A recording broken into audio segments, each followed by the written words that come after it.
Alright, so yesterday I most recently posted a YouTube video that will be coming out on Friday actually.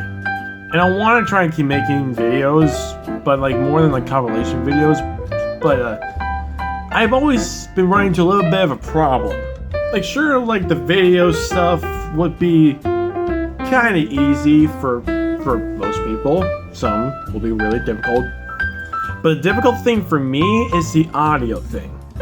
Like, I tried so many different things. Not so many, but like, I've tried like 4 or 5 different things. And it either was too quiet, didn't work at all, or it was just, I say one thing, and then it just echoes out of my headphones, and I'm like, So I have a question for the YouTubers that have probably dealt with this issue before. How do you do it? Like, how do you make sure? Because I'm decently sure I got it right. But like, how do you know that it works? Because like, if I just say it, it either is just too quiet to hear, or it's just there's something wrong and I don't know what it is. Like, do you guys just like hope for the best, or do you guys just like try and edit the sound and make it a lot louder so people can actually hear it?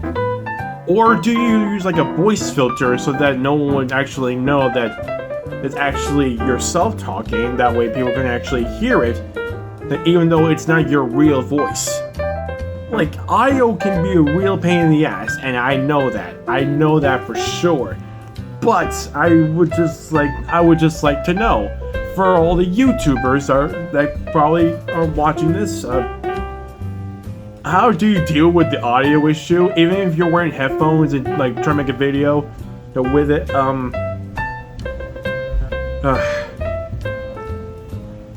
like, I don't know. Please tell me. Please let me know in the comments so I can probably take your advice on it, and then just probably just like see if that actually works. Because I think I've gotten the hang of it, but I'm not sure. This is how I imagine Spider-Man telling the whole Bat family the moments where he did not hold back his powers. So, Peter, we would like to know, since we know that you actually hold back your own strength, we were just wondering if there were times where you didn't hold back, where you were like a specific moment happened and you were like, okay, time to get serious, time to kick the shit out of this guy. Oh, I mean, yeah, there have been multiple times. One of which is, there was a time where a villain of mine, Kingpin, shot my Aunt May. I got pissed off so bad that I put on the black suit, stopped cracking jokes, and then went to the prison that he was held in and effortlessly kicked the living shit out of him. Oh shit! Yeah, that's bad. There's also another time where one of my enemies, Otto Octavius, switched bodies with me, but for some reason, like, some of me was still in Doc Ock's head. And so, like, he was a superior Spider-Man for some time, and he was fighting one of my other enemies, the Scorpion, and he had to find out that I had to hold back my own strength the hard way. And when you say the hard way, what did he do exactly? To put it simply, he punched off his jaw. Okay, yeah, Grayson, Drake, I even gotta admit that yeah, I'm surprised by that too. I have no words. There was also another time where I was wearing a different version of the black suit. I'll tell you about that later. Where it actually not only made me stronger, but also made me like release all the anger and hatred that I've had over the course of my life, and I've had no choice but to never hold back. There's even a time where in an alternate universe, a doppelganger of mine actually was wearing the black suit, and he kicked the shit out of the guy who killed our Uncle Ben. There were also times where in another universe, a doppelganger of mine fought people like Goblin and Thanos, and he didn't do that much against Thanos, but Green Goblin, he well he killed his Aunt May, and he unleashed a ferocious, no mercy attack against the Green Goblin. It even meant breaking out some metal that was around him, or seemingly trying to kill Goblin in a fit of rage. Huh. Interesting. Continue.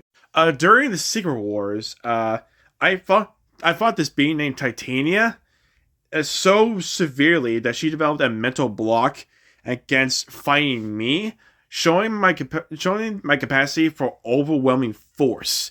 Meaning, I beat her so much and so bad that every time I'm near her, she just refuses to fight. She's scared of me. There's this cosmic being named what's his name? Fire Lord, and I mauled the guy, thus overpowering him significantly in a rare display of raw strength. Okay. Okay, so I guess there's some rare moments there. Oh, what else happened? Did you do it on a bunch of heroes? Oh yeah, Superior Spider-Man, he did the whole thing with the Avengers and stuff. But me, personally, I did it to the Hulk and Wolverine. Wolverine a couple of times. Hulk once. I used my full strength one time to punch Hulk with an uppercut. I uppercut the guy into orbit. And with Wolverine, I broke through. I threw him through a window that was supposed to be unbreakable glass. There was also a time when I punched Wolverine hard enough to wreck cars, showcasing immense power. Though there have been times where I don't. There have been times where I also don't hold back my own strength to save a lot of people. Every time buildings fall on top of me, I just push it through like it's nothing. And then I just move the debris out of the way.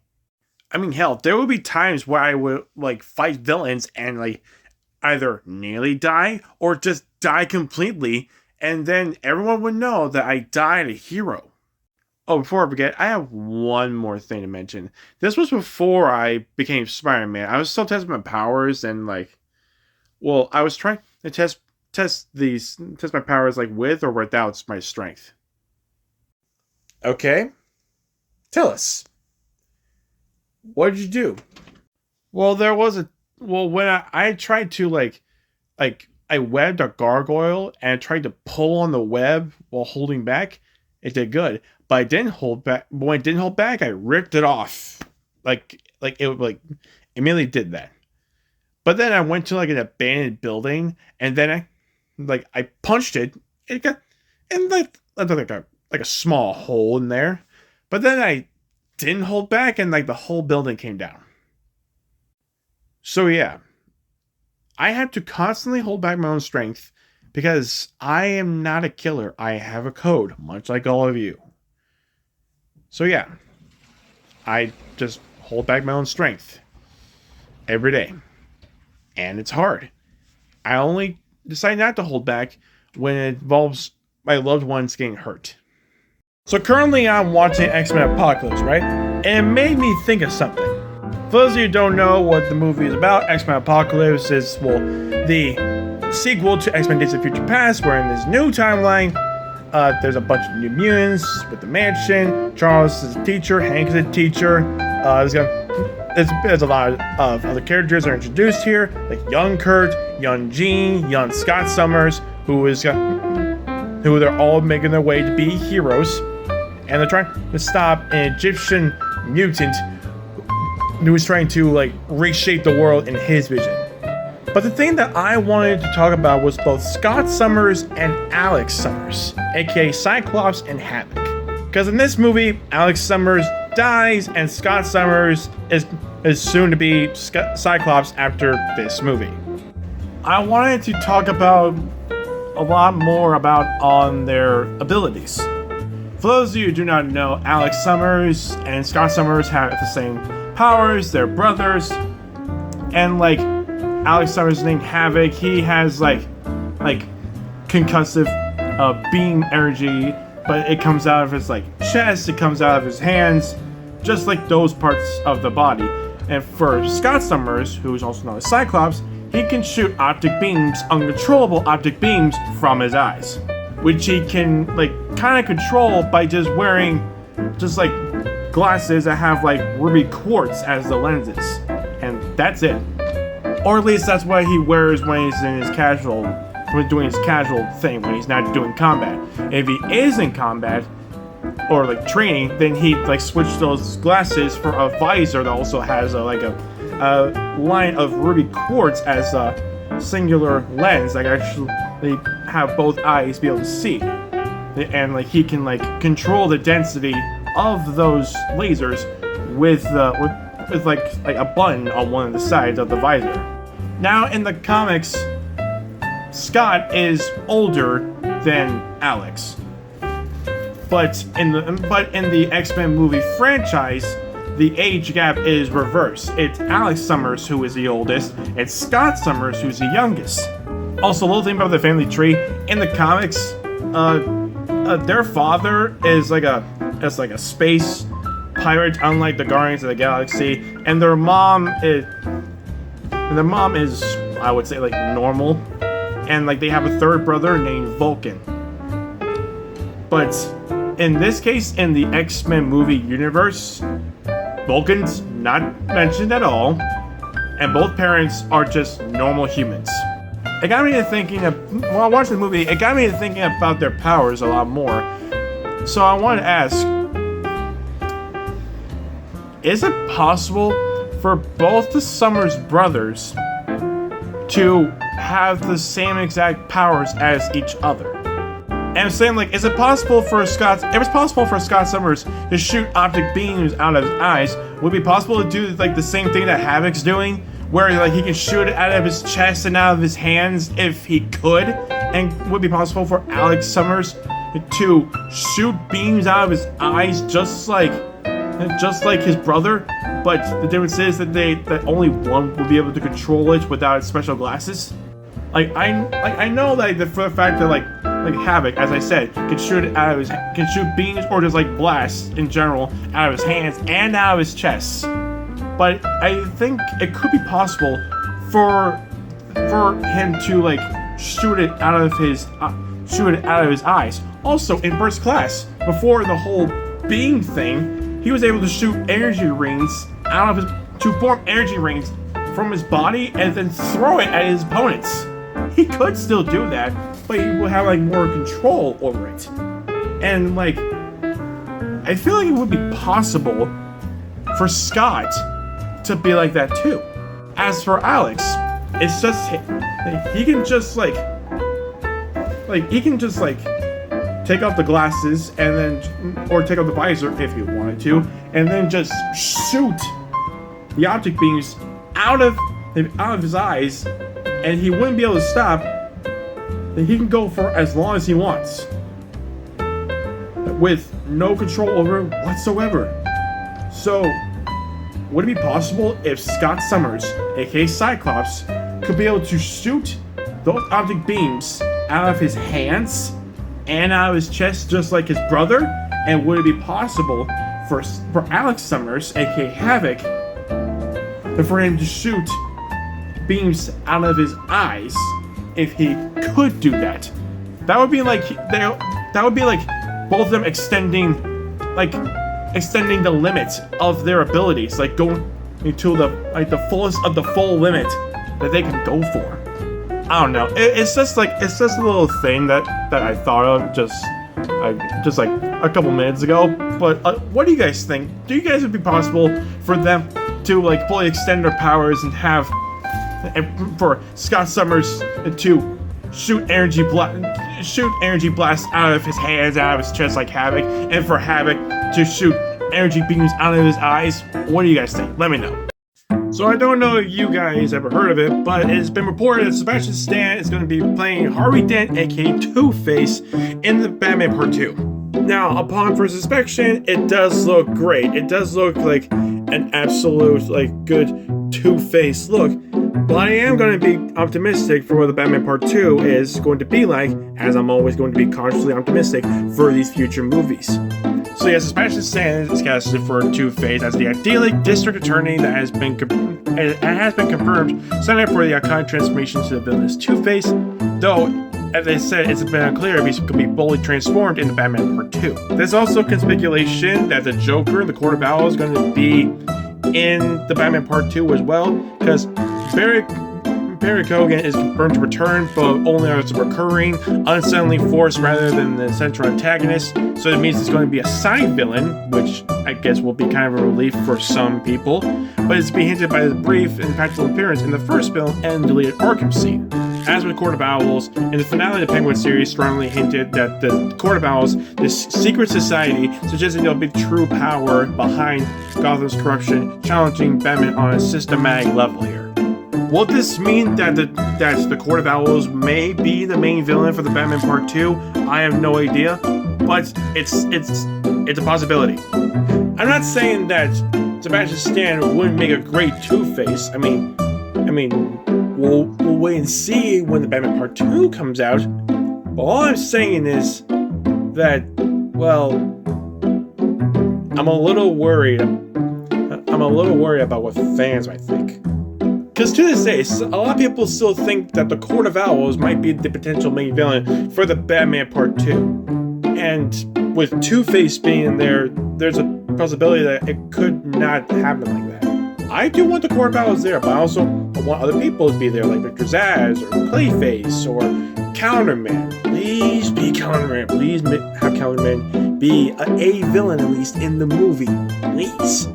But who knows? Maybe there'll be a certain change in Two-Face's origin story. We don't know if it's going to be more along the lines of the original origin story, which is him getting acid spilled on and have his face burning that have his face off.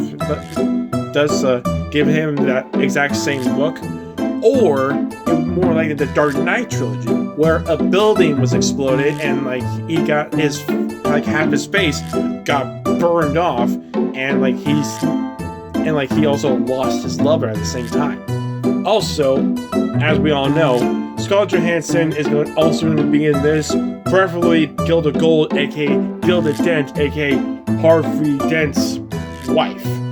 So two Marvel people who were in the MCU are going to Matt Reeves' Batman universe. That's a little bit interesting right there.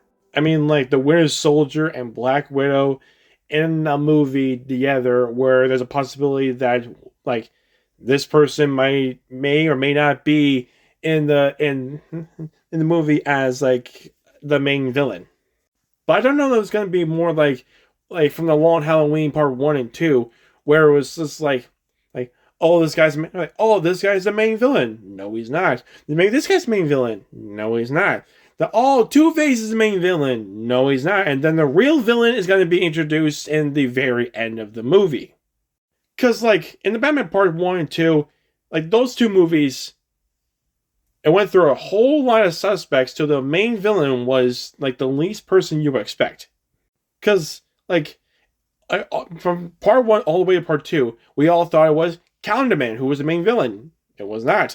We all thought it was the Joker. He wasn't. He was mainly a side villain. We thought it was Alberto Falcone. I hope I'm saying that name right. But no, he's not. And then we get to Two-Face, the birth of Two-Face. He's probably the Holiday Killer. But no, the Holiday Killer was actually right behind him. And then we get to see the real villain, which was Harvey's wife. And Harvey knew about it all along. So we don't really know, it's speculation who the main villain of the Batman Part 2 is going to be. It's not going to be Two-Face. It could be the Court of Owls, or the Court of Owls is just the army from the main villain, and the main villain is going to be showing on screen, and will have everyone's jaws drop to the floor. jaw drop, eyes wide, eyebrows all the way high. Just like literally go gasp right there. So yeah, Sebastian Stan is gonna be playing Two-Face in Batman Part 2. I'm a little excited about that, but again, I'm cautiously optimistic. So, fingers crossed. So I finally got through Agent Carter Season 1. Let's talk about it. After having the balls to finally, just watch the rest of a show on Disney Plus that I've been meaning to watch for a long time, so I can concentrate on catching up with the MCU saga. Season 1 overall rating a solid 7.5 out of 10. Usually I'm not one for Marvel TV shows, especially the ones that are set in the MCU, but this one was not that bad, to be honest. It sounds like your standard old cop show for the MCU. Peggy Carter has to prove herself to be one of the guys, be one of the agents that she truly is in the SSR. She has to try and clear Stark's name, but Stark might be hiding some secrets, and yeah, it did. He had a vial of Captain America's blood in an orb, and then there's all these Leviathan assassins that are just trying to blame Stark for an unknown attack, as well as a Leviathan psychiatrist who uses hypnosis to trick agents into killing themselves. By the time they do believe Peggy, they work together, and she's officially feeling like she's part of the SSR. Also, the connection between Peggy Carter and Agent Sousa, I have a feeling that's the guy that she married. I have a feeling that's the guy. That is, until Steve, went back in time and got back with Peggy. But who knows? Maybe in Avengers Doomsday, that probably will reset the timeline, I guess. That way, Peggy and Sousa will still get married and have kids. That's a possibility. I'm not making any assumptions here. I'm making possibilities that would sound like assumptions, but I'm not gonna say that's a correct answer there. But overall, it was a great season. It was a great first season. I only have one more season to go, and I'm probably gonna watch that tomorrow if I remember it.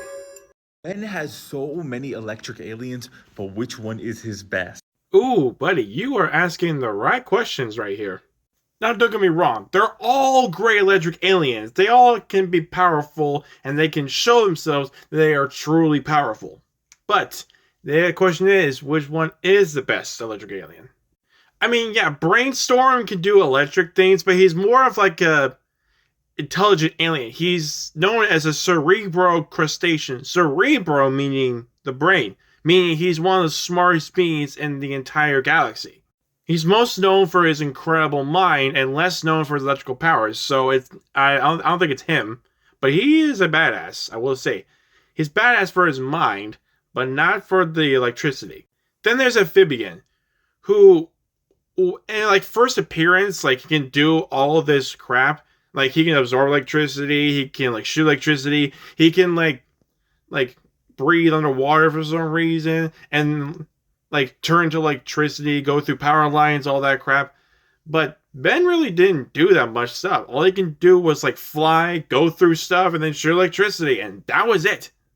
And also breathe underwater, in case that didn't make sense right there. Buzzshark and Ben Victor, or should I say Frankenstrike, they're both aliens that don't happen to be used that often, mainly because he doesn't need to use electric aliens all the time. Also, Buzzshark is rarely mentioned every now and then. Same thing with Frankenstrike. And if the writers wanted to put both of them in the Omnitrix as like full-time aliens, they won't want it to. But with that in mind, what Frankenstrike could do is just is sheer electricity and super strength. And that's it. Buzzshog, on the other hand, can just go through power lines and then oftentimes duplicate. And that's it, basically. Are they both powerful? Yes, they are. But are they both powerful in electricity powers? I wouldn't think so. Shock Squatch. Now that's where we're getting close. And Feedback as well. Feedback and Shock Squatch were both introduced in actually no. Feedback was introduced in Omniverse. Shock Squatch was introduced in the Ben 10 Generator Rex crossover when Ben turned into this unknown alien who seemed like have like a Yeti like appearance and can shoot electricity, but only lasted for about 30 seconds and then he turned back into human. And Feedback, we don't know when he was introduced in Benson Omniverse, but we don't know how exactly he got this alien. Also, like, if you want to count the reboot, there's Shock Rock as well. He is incredibly powerful, but I'm not gonna count him because like he's in the reboot and it's like Ben Prime's aliens in the original franchise. Back to Shock Squatch. Yeah, much like Frankenstrike, he's really strong and can shoot electricity and can make himself all static shit. Like he can like rub electricity, he like rub his like hands together, and then like just like send someone like to the opponent if they wanted to. Like Ben 23 when he turned to Shock Squatch, or should I say Electric Yeti. He made himself go into all staticky and crap, like you do when you rub your feet on like a rug or something, and then like just shot his cousin into Vilgax. So probably let's go for a ranking right here. Like currently, Brainstorm is at the bottom right here for electric powers. Then above is Amphibian. Then above is Buzzshock, and then Frankenstrike, and then Shock Squatch right here is going to be at the top right here, which means the obvious one to me is Feedback. Mainly because Feedback has been pretty much like a counter alien for Malware's energy blasts. He can absorb the energy and fire it back at him with a lot more power and force. Sure, Ben Prime doesn't use him that often anymore, but he can still be used as a useful electric ally. Like, if there's, like, pretty sure he's, like, the only alien that can drain electricity that can do it full time. I said earlier, Amphibian? No, he only did that once, and that was it. That was, like, a one-off power that he did, and that was it.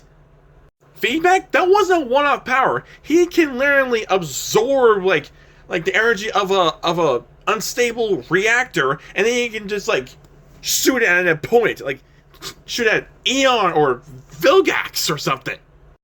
I mean, hell, when Ben got that piece of him back, when Ben got feedback back from Malware, he became more powerful than ever. He actually used his electricity to boost himself up onto it, like it was like an electric jetpack or something. And he still sent out powerful electric bursts of energy straight into Malware. And when he got juiced up, he used all of his power that he had left before he timed out to turn Malware into a statue. So yeah, Feedback is the most powerful, it's the strongest alien right there, in my opinion. I don't know what your opinions are, but I'd like to hear about them. What do you guys think? What do you think? Let me know. On Google and it was like Lucky Girl was considered one of the worst episodes. I mean, I don't really know what we consider a bad Benton episode. I like Lucky Girl. Like, it showed like Gwen can also be a hero, and that's what led to Gwen becoming a hero later on in the series and Alien Force, Ultimate Alien, Omniverse, basically the entire franchise from Classic to Omniverse. That was a really great episode. And so did like Gwen 10 and like all those other episodes where she was Lucky Girl, but that was it. But what's considered to be a bad Ben 10 episode, I like all the episodes of Ben 10. I'm a Ben 10 fanatic. But I would say there are dark episodes here. And when I say dark, I mean dark episodes. Which brings me up to this. The one that I think is the most darkest episode is from Ben 10 Ultimate Alien, Catch a Falling Star. I'll tell you why. It's mainly because, like the amount of, because the amount of murders there are, and the amount of, like, problems between, the characters here, between this very specific character who is suffering through Stockholm Syndrome. Yeah, you heard me. They introduced Stockholm Syndrome on a kids show. I mean, let's be honest. There are, a lot of, dark episodes in Ben 10 Ultimate Alien, like The Ultimate Sacrifice and Absolute Power, and, Prison Number 775 is missing, like that kind of thing. But to me, Catch a Falling Star is, the darkest episode of all time. And, maybe because, the line delivery and these kinds of things, and the amount of murders that this villain makes, oh my god. I mean, if they had, one or two moments in, a Ben 10 episode, it's not considered a dark episode. But if it has, a lot of moments in all of the episode, then it is considered a dark episode. And Catch a Falling Star, to me, had a lot of moments that were dark in that episode. I'll give you, a synopsis of the episode here, okay? Jennifer Nocturne and Captain Nemesis playing a prison breakout. Captain Nemesis escapes the prison, kills the limo driver, gets in a limo where Jennifer is currently in, and she lets him. Ben and Gwen try to save her, and Ben thinks she's in trouble, that she's a victim, when in reality she's not. They track Nemesis and Nocturne to a motel room. That I would say, not a hotel room, but a motel room. Very different. They do some snooping around. Jennifer cuts her hair, dyes her hair black, and tries to find a way to make Captain Nemesis non-recognizable. There's a big fight with Jennifer Nocturne backing him up by hurting Ben in the arm, thus breaking Ben's arm as clockwork. Then they go to an animal doctor to be like a general surgeon for plastic surgery, so that Captain Nemesis has a different face and different fingerprints, and then just kills the doctor immediately. Then they break into, hold on. After they have a little bit of a moment on the side of the road, they kill an innocent bystander who was looking out for them. Just out of a whim. Then they break into Nemesis Tower, go to the basement, take out all the guards, and they go for the giant mech suit that Captain Nemesis has in the basement. Because why not? Also from Ben and Gwen, they have interrogation things going on, and they go and try and find them again. They speak to the mom, they use a toy that Jennifer had. By the time they get to Nemesis Tower, Ben tries to tell Jennifer, come over here, we're here to save you. And then Jennifer's all of a sudden I don't want you here. Don't you say I love him. That's a definitive example of Stockholm Syndrome. I mean, I guess I should tell you. For those of you who don't know what Stockholm Syndrome is when the person who's been abused in a relationship is still falling in love with the person who abused the spouse. So in this case, the abuser is Nemesis, and the abusee is Jennifer Nocturne. And Jennifer Nocturne does not give a fuck, goes inside the big orange mech suit that Captain Nemesis is going to be put in, and takes down Ben while he's transformed as Edel, even when Ben has a broken arm. And Gwen also helped out a little bit, but it was just for a little bit, not that much. In the end, Captain Nemesis did the right thing. They brought him back to prison, and then the final lines in there were so devastating. I'm not gonna go for it, but it's more oh, I love you, I don't want to leave you, I can't, I gotta go back to prison, all that stuff. And then it ends with Nemesis picking up Jennifer and walking away out of the building with Ben and Gwen behind them, and it fades to black. And that's it. Don't get me wrong. I do like the episode. I don't hate the episode as it is. I love the episode. I just hate the fact that it's dark. I mean, like, going back into the original question, like, there have been, like, other, bad Ben 10 episodes that were bad for some people. Like, people thought that Gwen 10 was bad. People thought Grounded was bad. People thought that, like, The Perfect Girlfriend was bad. I also like The Perfect Girlfriend. But I just hate the fact that it's so sad.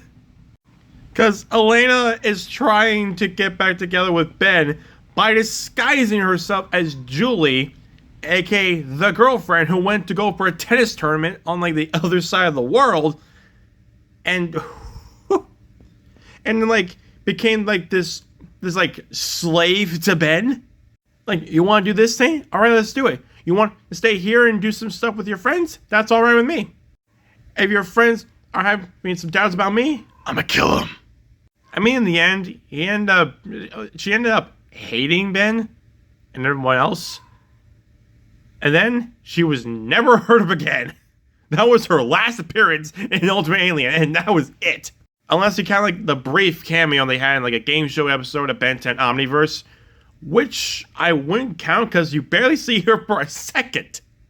But yeah, like there are like a lot of dark episodes and a lot of bad episodes to some Ben 10 fans. But to me, the darkest one of all is Catch a Falling Star from Ben 10 Ultimate Alien. I don't think there were any bad episodes. I just think there were like bad moments. And that's it. You have an Omnitrix, but you can only bring 3 aliens. Which 3 aliens are you bringing and why? Okay, great question. And it's a incredibly obvious answer for me. So here we go. So, much like you, the first alien that I'm going for is Swampfire. At first it's going to be a heat blast, but I was like, no. We're talking about an actual forest here. If he burns everything we need to make a fire, that's not going to happen. And if he is the fire, that's not going to last long. And when I say it's not going to last long, I mean, like, he's either going to be splashed by waves or just time out instantly. No, Swampfire, mainly because of this. He can control fire and plant life. He can use the trees and like the grass and like the roots to, like every plant to just like bring a lot of wood and bring it onto the sand. And all he needs to do is make a fire, and that's it. That's like building a fire. Easy. Done. The second one, I'm going to be using Brainstorm, mainly because he can, like much like Gray Matter, he can, like, create a home, or, like, know, like, what kind of, like, strong materials that are in the forest, or, like, on the island, to use as, like, to make, like, a house. Then he could turn to Swampfire again, and use the plant life again for that. And then, last but not least, the food alien. The alien that's going to be giving me food is going to be none other than Wrath. I choose Wrath because, well, he's a tiger, he's fast, he's strong, he can jump mad high, and he has the claws. He has a claw on each hand. He can use that to slice and stab through any animals that he can find. And then he can just bring them onto sea. He can just bring them to shore. And, like, again, Swampfire could be used to cook the food. I will be having, like, at least a week's supply, maybe 2 weeks of supply of food. Thanks to Wrath and Swampfire. And I have a nice place to live thanks to Brainstorm and Swampfire. And, of course, thanks to Swampfire, again, I'm going to be having a nice little fire. So, yeah. Swampfire, Brainstorm, and Wrath. What would you guys think? Let me know. Mean to me, okay? But season 9 of The Flash isn't that bad. Finally, someone fucking says it. Now, I am a fan of The Flash show as well. I've watched it hundreds of times. Maybe more than that. I haven't watched it in a while, but I do love season. I did love the final season. It was beautiful. The relationship's growing bigger and bigger. People from the cast about to leave, and like the fact they're gonna be having they were gonna have a baby, and Keon happening, and we get the Red Death, not the Red Death from the comics, but we get Red Death at least. That was amazing. And the Rogues working with Barry Allen, even though one of them actually found out that he was the Flash. I mean, like Pied Piper knew, or I should say, Harley Rathaway, he didn't know, and Mark knew, but not Goldface. But the Fire guy, he knew. He knew from the Jitters order. And any Thawne coming back, but as Malcolm Thawne, as in his real name, technically, and him going for cobalt blue, and the suit looks amazing. Now, was I actually a little bit mad when they didn't give him Blue Lightning because of Cobalt Blue? Yes. But I was excited when they brought Eddie back as Cobalt Blue. Especially when they brought Thawne back, when they brought Zoom back, when they brought Savitar back, when they brought Godspeed back! All these speedsters teaming up as one team, and a lot of them from early seasons come back, and they're the main villains again. Oh my god, I just loved it so much. And the ending when Barry and Iris give birth to Nora, and future Nora's there too. And Nora warning about Bart's birth if they ever have him. Also, Keon fulfilling her destiny and then becoming one with Mother Nature herself, leaving Caitlin's body and Caitlin coming back. And also the huge proposal from Joe proposing to Cecile finally. And the finale, at the end of the finale with the final run, Barry throwing lightning and splitting into 3 lightning bolts and hitting every hoe Max Mercury and Jesse Chambers, aka 3 of the speedsters that are in the Flash comics. Amazing. I loved it. I loved it across the board. It was amazing, and I loved it with all of my chest. Also, the fact we get to see Kid Flash expand his powers, and the fact in the final season we find out that there is a new multiverse from the Spectre, aka Oliver Queen, and Stephen Amell comes back one last time as a Green Arrow. 10 out of 10 across the board. Girl, you're not the only one. I love The Flash season 9. I love the Flash show in general. I love the seasons, no matter what you guys say. I love it. I love it. I love it all. See you guys in the next one. Who is winning in a fight? Mark from Invincible or Ben from Ben?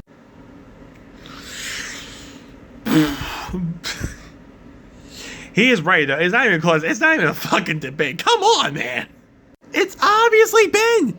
Ben's gonna win it. Ben's gonna win it. Also, it actually depends on the alien that Ben's using.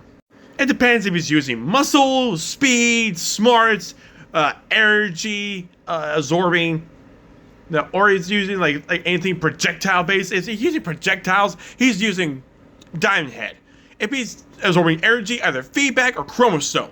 If it's like magnetism, he's using Lodestar. If it's strength or speed, it'd be Accelerate and Humongosaur.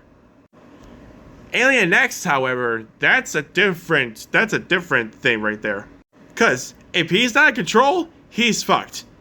If he's in control, Mark's fucked. Also, in case you've forgotten, scan mode is there for a reason. He can literally turn into a Viltrumite. All Ben's gonna do is scan Mark's DNA, and then Viltrumite will just end up in the Omnitrix, and then boom, he's a Viltrumite. Now I don't know if he's gonna be as strong or maybe stronger than Mark, but either way, it's obviously gonna be Ben.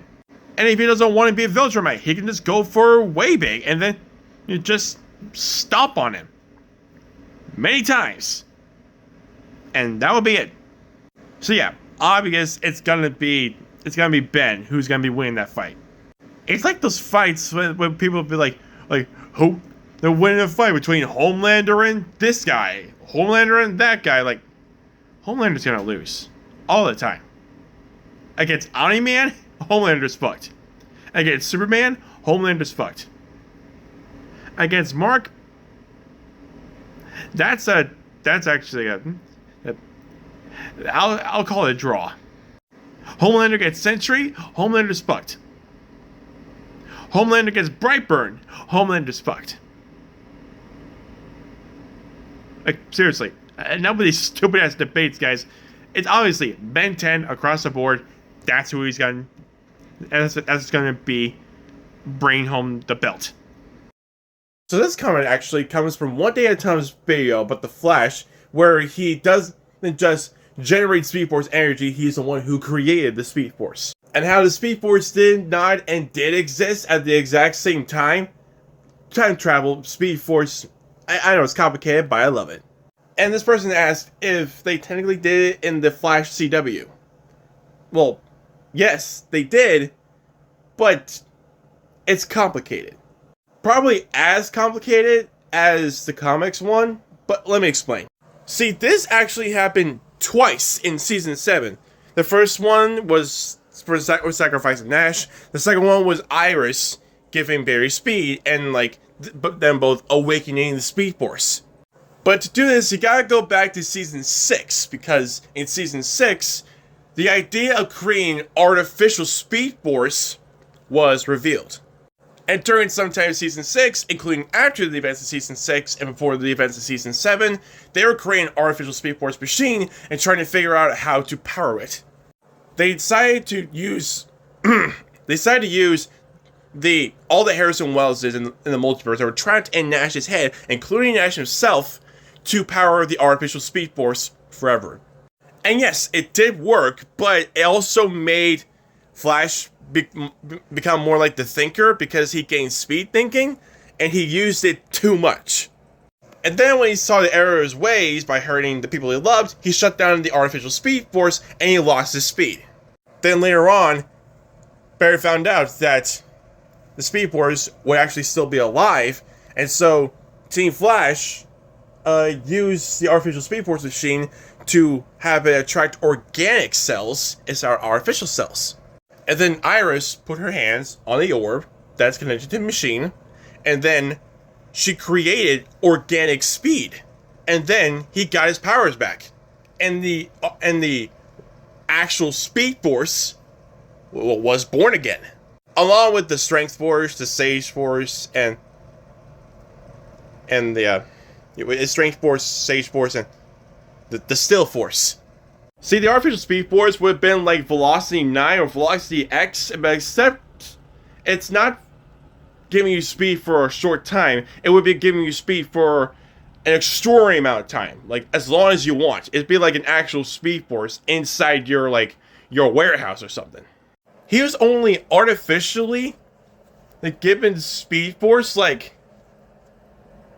actually 3 times. 3 times.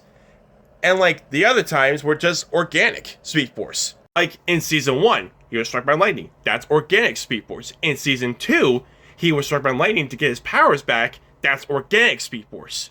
In Season 6, he had Velocity X injected into himself to help fight Bloodworks' infection that was trying to control him. And later on in Season 6, he injected Velocity X into himself to enhance his speed, but his body rejected it. In Season 7, in the first episode of Season 7, he was struck by artificial Speedforce energy. And then, a few episodes later, he was given organic Speedforce again by Iris. Because there was a spark of Speedforce energy that was inside Iris. And actually, the last time something like this happened is when Barry, in the Season 9 finale, in the series finale of The Flash, he, threw lightning up in the sky, it split into 3 lightning bolts, and was about to hit 3 potential speedsters: Avery Ho, Max Mercury, and Jesse Chambers. Which, by the way, will be giving organic speed. But to put it into summary, yes, they did do it in season 7 of The Flash, but they did it twice. They did it artificially the first time, and they did it organically the second time. Because in the comics, in the Rebirth comics to be specific, Barry was struck by lightning that was actually himself, and therefore it was actually organic lightning, and it was organic Speedforce being put into him. If you want me to explain more Flash stuff, I'd be happy to do it. Alright, see you in the next one. Now, the Ben 10 Omnitrix I want in real life would have to be the Ultimatrix. Such a goated Omnitrix. No, you're not. That is the wrong answer. Don't get me wrong. I love Prototype, Recalibrated, Ultimatrix, and the Omniverse Omnitrix. They're all great, but let's run them down. Let's start with the Prototype Omnitrix first. It's big, it's bulky, it's black, white, gray, and green. That's basically just the main colors of it. The first look we get inside the Omnitrix, it's more mechanical. There's all these like machines and wires and shit. A lot of the modes and like commands in there were pretty much the same thing. To unlock stuff like Master Control, Self-Destruct, all that crap, you had to like twist the dial numerous times left and right just to try to find the right combination.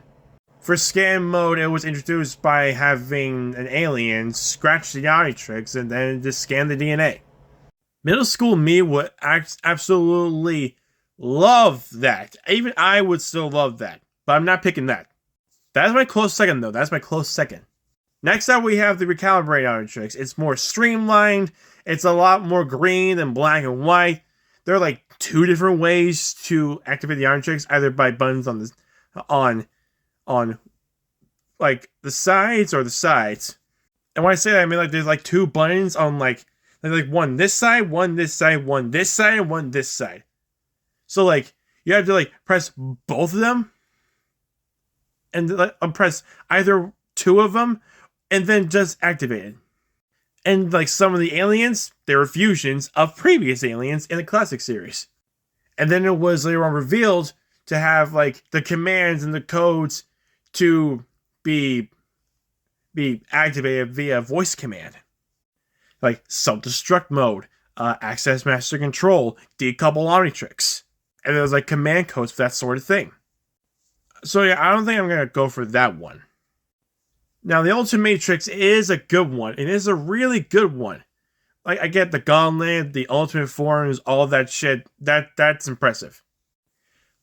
But, having the evolutionary function, having ultimate aliens, is a bit overkill, in my opinion. Like, for Humongousaur, he can be big and strong. Sure, Ultimate Humongousaur is bigger and stronger, but he doesn't have the ability to grow his size like regular Humongousaur does. You know, and he also can like turn his hands into machine guns. They can fire rockets. Like, I don't know about that. I mean, against tough enemies like Vilgax or Eon, absolutely, I would do that. But if it's just like robots or like people like Charmcast or Darkstar, that's a bit overkill. Also, Ultimate Swampfire, he used more of his fire abilities than Swampfire has used his plant abilities. For Wild Mud, when he turns to Ultimate Wild Mud, he can talk, which is odd, but I do like it. I do like all the Ultimate Aliens. And the fact we only get to use Ultimate Waybig once, nope. So what is the obvious answer? Omniverse Omnitrix, man. It's Omniverse Omnitrix. Sure, the controls are different, but everything else from the prototype is still there. And, well, it looks cool. It's basically just another version, the streamlined version of the recalibrated Omnitrix. Also, about the Ultimatrix, it's also bulky like the prototype one. I said it goes further into your arm. Like this would have been like where the prototype would be. For the Ultimatrix, it will be this big. Just like here to here. The end of this part of the arm right here. I mean, like, sure, Ultimatrix is good. I guess I won't stop you from using it, but that for me, it's Omniverse Omnitrix across the board. Let me know you guys think otherwise. You agree with me, or you agree with him, or you want to pick one of the other two watches. Let me know. Do this then. Okay, that actually gave me like a really weird thought. Honest to God, I do think that the Bat Family, that the sons of the Batman, I think they would be good fathers in their own way. I mean, they had the best. Okay, well, not the best dad, period, but they had the best dad they could be. So it got me thinking: if Damien goes out of his way to name his kid after Alfred, would that mean that the other sons, would also name their children after people they love? Like if Dick Grayson had a daughter, that he would name him Barbara just out of curiosity? Or if he had a son, he would probably name it, I don't know, like Duke. Just like to make Duke feel honored to be like an uncle of some sort. And if it was Jason having a son, I'm pretty sure he would name him Bruce, just for like shits and giggles. If it was a daughter, probably Talia. For Tim, that's a different question. Because I don't know if the daughter should be named Stephanie, or even Cass. If Damien had a daughter, then probably it would have been. He wouldn't have named the daughter after the mom, right? He probably would have named his daughter after Talia. And actually, if Tim had a son, it would probably he would name him after Dick, Jason, or Bernard. Bernard mainly for shits and giggles as well. And don't even get me started on like whether Stephanie or Cass or Barbara or any women in the Bat Family would name their children if they ever had children. Now, is this canon at all? No one knows yet. But it's a very interesting sight to see and to think of. So yeah, which leaves us a question.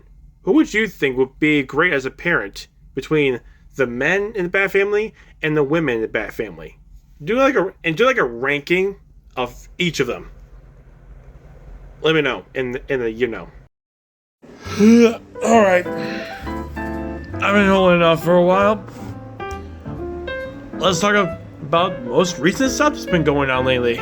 First off, Avengers Secret Wars. Marvel Studios is considered splitting Avengers Secret Wars in not one, but two parts. Because apparently, if they put it in two parts, it would be turning into a multi-phase event rather than a single finale. Also, there's word that Kevin Feige wants the Russo brothers closely involved in the next saga beyond Avengers Doomsday, potentially as directors and key creative consultants. Also, Batman the Brave and the Bold is, and I quote, not proceeding to production or casting until a final screenplay is there.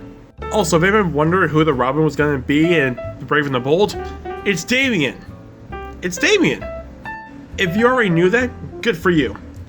If you didn't know that, well then, now you know. It's Robin, Damian Wayne, Robin. We've also got some shots of Lobo being cool as fuck. I mean, just look at this. Just look at those photos right there. This one with him, they're driving away from a fire.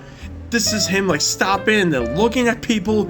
And this is him with a smile on his face. And oh my god, they did Jason Momoa fucking amazing.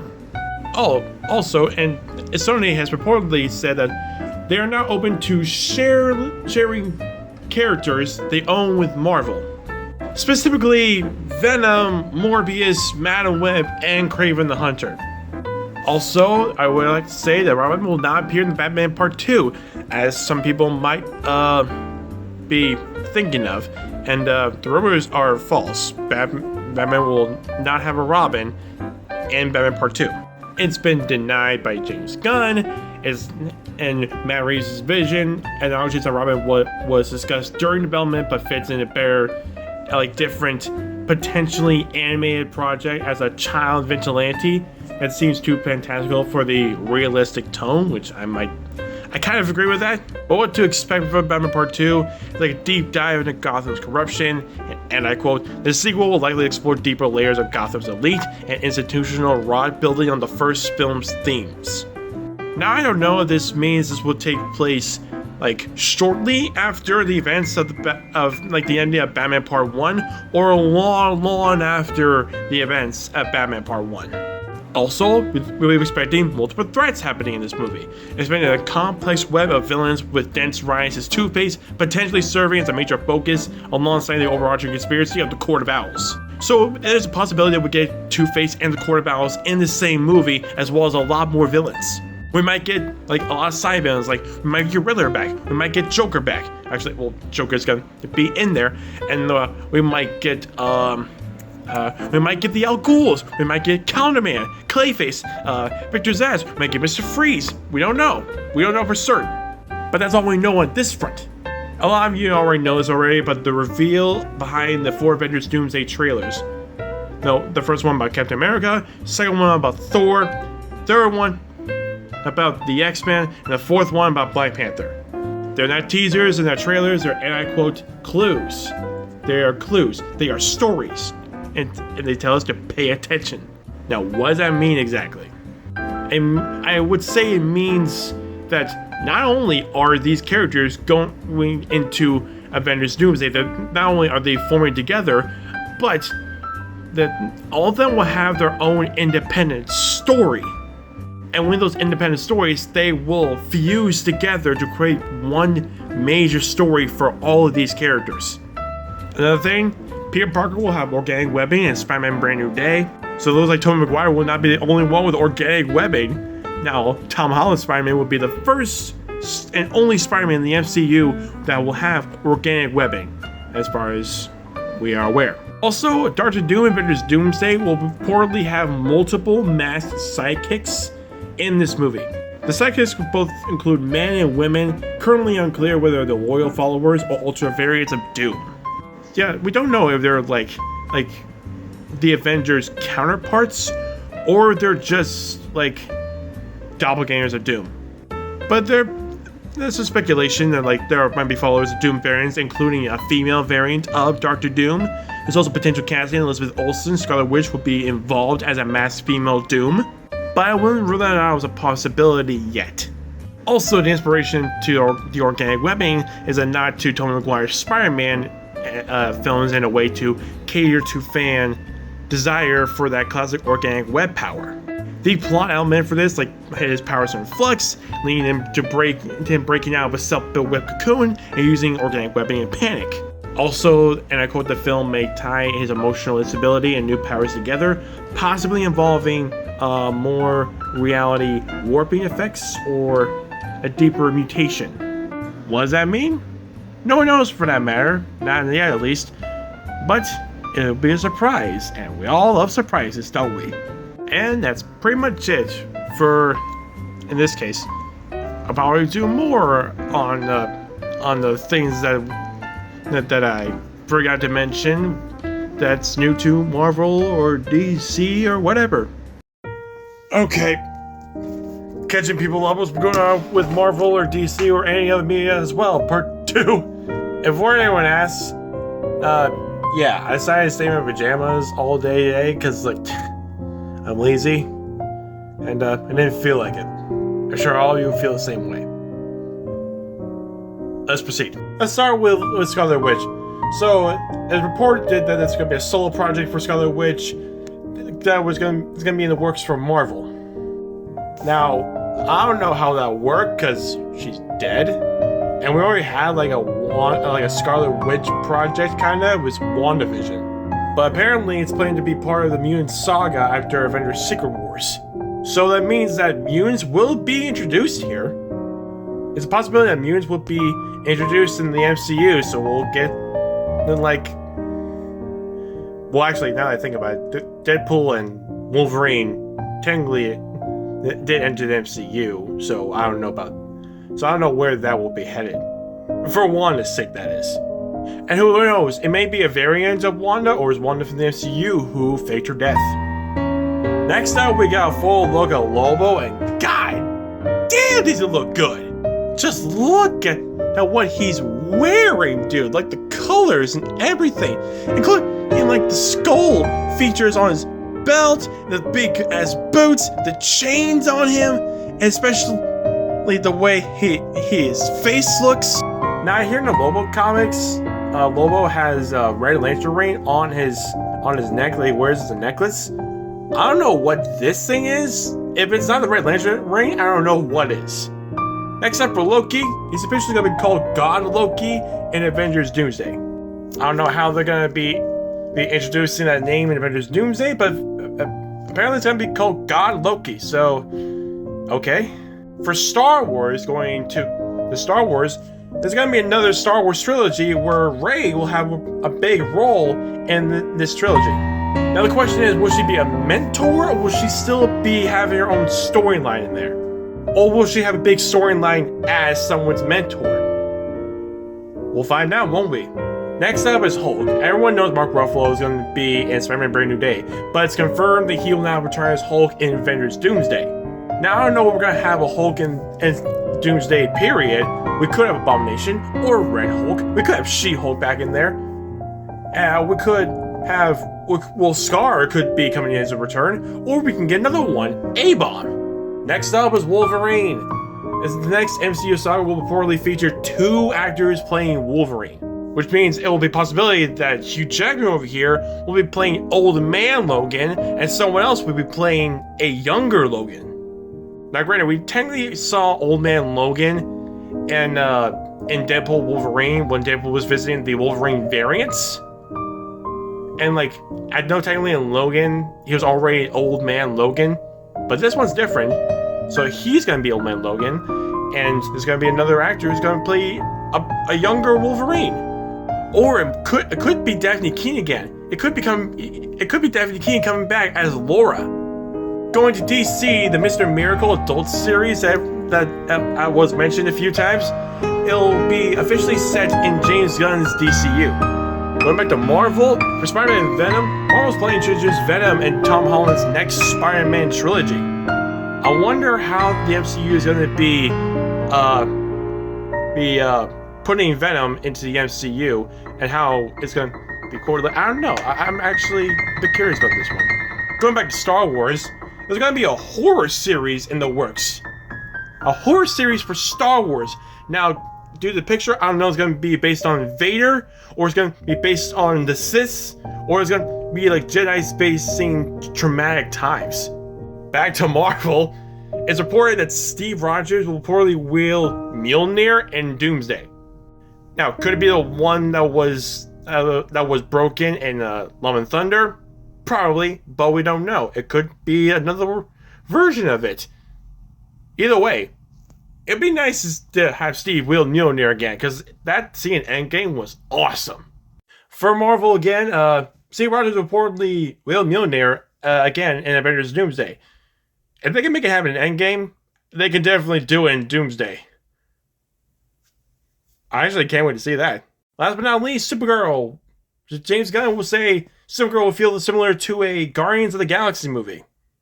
Maybe like in this case it would be like Supergirl will be like Quill, would be like Peter Quill, Star-Lord, and like have a bunch of allies and be like I don't know, her team or something.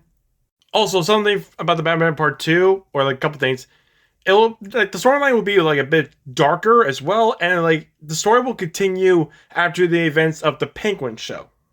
Also, speaking of Venom, it's been reported that Tom Hardy will not be returning as Venom. So I don't know if that is true or false, but again, these are like reports that these are things that reportedly are going to happen. So I wouldn't be too synced in to this feeling, which is why I'm always cautiously optimistic, as are you guys as well, for these upcoming projects. Also, I did kind of want to make a video about this, but I don't know if anyone would ever hear about this. But if you ever heard of a cartoon team called Masters of the Universe, there's a live action adaptation movie coming up. So if you are excited for that, be excited for that. All right, that's it. That's it. I'm gonna go get some dinner. Have a nice night, everyone. Okay, the Mount Rushmore of supposedly the goated superheroes in Marvel and DC. They are Batman, Superman, Spider-Man, and Plastic Man. Nah, I don't think so. I don't think so, man. Don't get me wrong. You did some good shit, but like, not in the sense to make you goated. That is a good point. I'll leave. All right, we got that out of the way. The fourth member of this Mount Rushmore of goated superheroes is Hawkman. You're wrong, buddy. It's Ant-Man who's the goated one. Come on, guys. You already got 2 DC heroes. And one more superhero, so it's clearly going to be one from the Marvel Universe, and that is me, dude. Me. He's right. We do have me and Superman, so it's not right. It's not right there. But Ant-Man, to be honest, you're not goated to our standards. Yeah, you're a great guy, but you've done some bad stuff, and that kind of narrows it down to not being goated as much. Yeah, like, do we need to remind you of Ultron? Yeah, okay, we're leaving. Okay, guys, I know you won't agree with me on this, but the fourth one will be none other than Tony Stark, aka Iron Man. You're right, I wouldn't agree to put him on there, but he is Marvel, and like, even though we have a rich guy, we'll have to put him here just this once, just this time. Yeah, but as long as you two don't argue, then we'll make this work, okay? Oh, don't worry.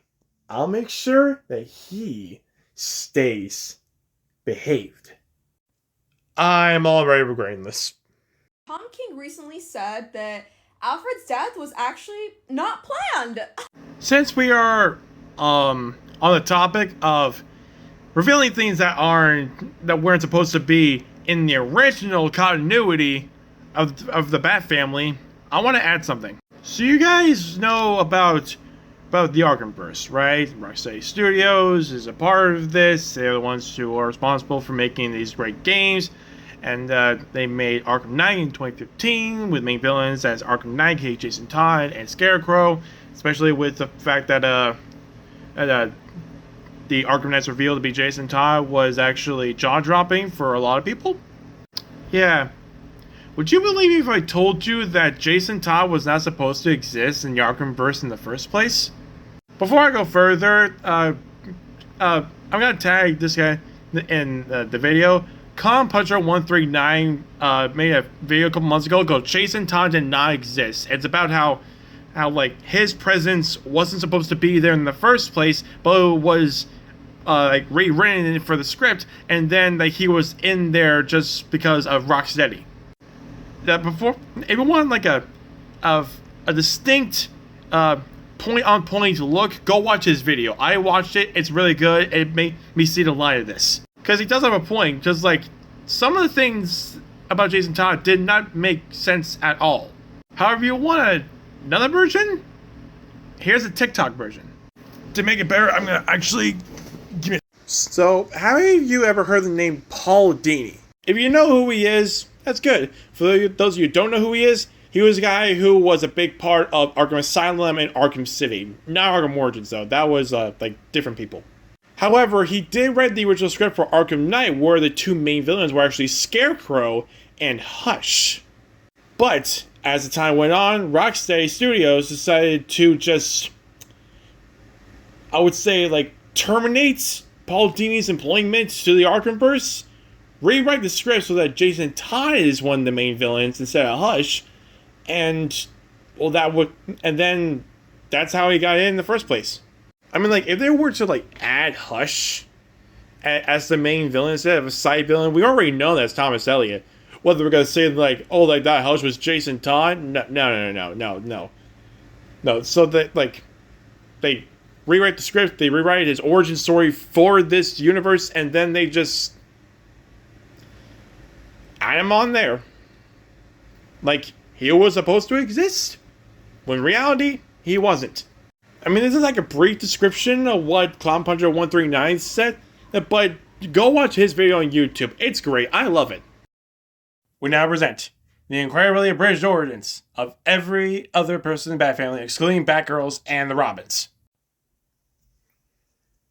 Wait, did I do this before? Did I do this in someone else's channel? Yeah, but I mean, like I'm adding like other certain stuff, so we're gonna do like an extended version of yours. So let's get this over with. Oh my god! Oh my god, Mom, Dad, guys, are you okay? Let's get you out of here. There's no helping us, son.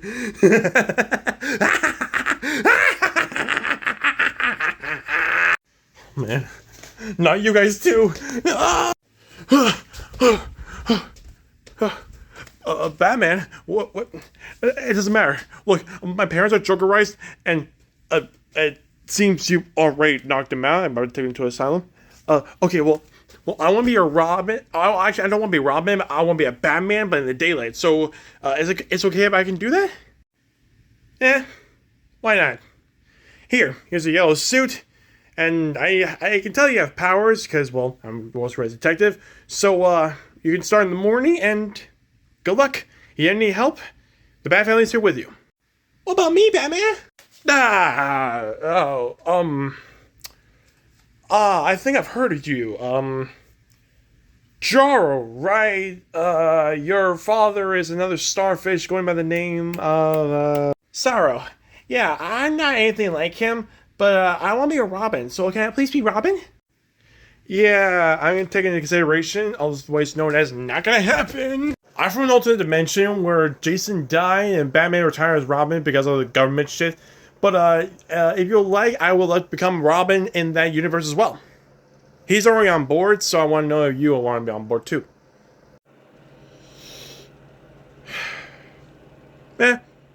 Sure why not. Go ahead and have fun. Hey, what about me? Should I stop trying to be Robin? You let her be Robin, even though it's another world, but still. Jaro, nice to see you again, little buddy. Let me get like a second opinion. Any other Bat Family members come to the cave immediately? I have a situation now. More. Alright, I'm here. What do you need? Yeah, I got this one covered. Supergirl? Yeah, Dick, what's up? Oh my god. Yeah, don't worry, Bruce. I'll take care of it. Hey, Jaro. Yeah, Supergirl, what's going on? Oh, shit. Yeah. Wait, no, please, no.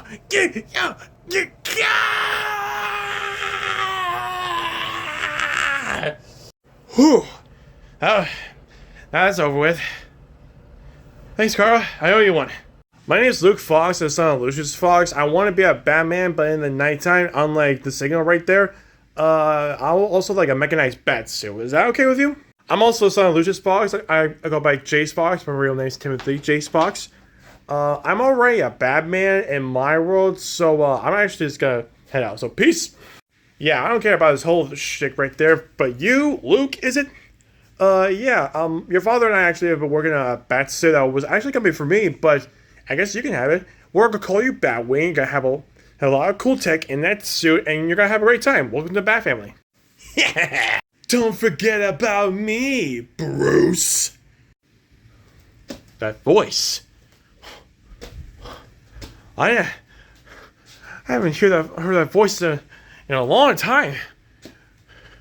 Not you. Anyone but you. That's right. Good old me. Jaro! You thought you would get rid of me, old Jaro? Well, now I'm becoming like my father, Starro. So, get ready for a world of ass kicking until I become a Robin. I even put on an old Robin suit myself. As you can see, it's the one from when I first met you, but bigger. Now, get ready for an ass kicking.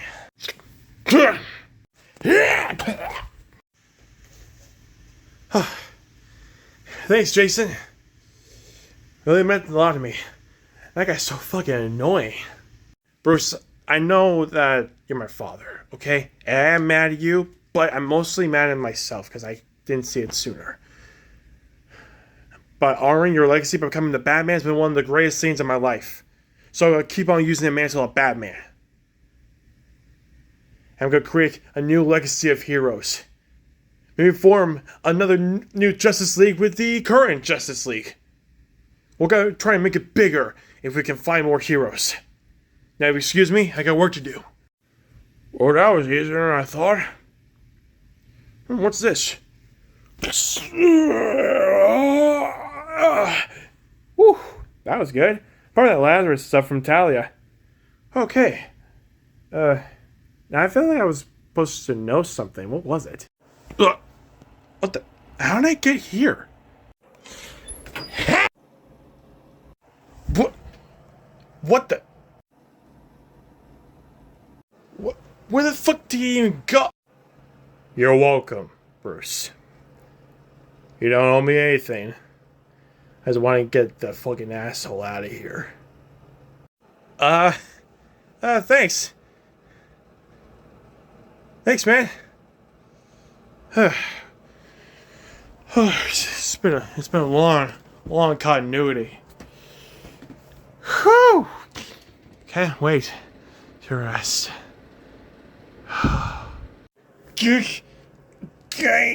I'm not done. Yes, you are.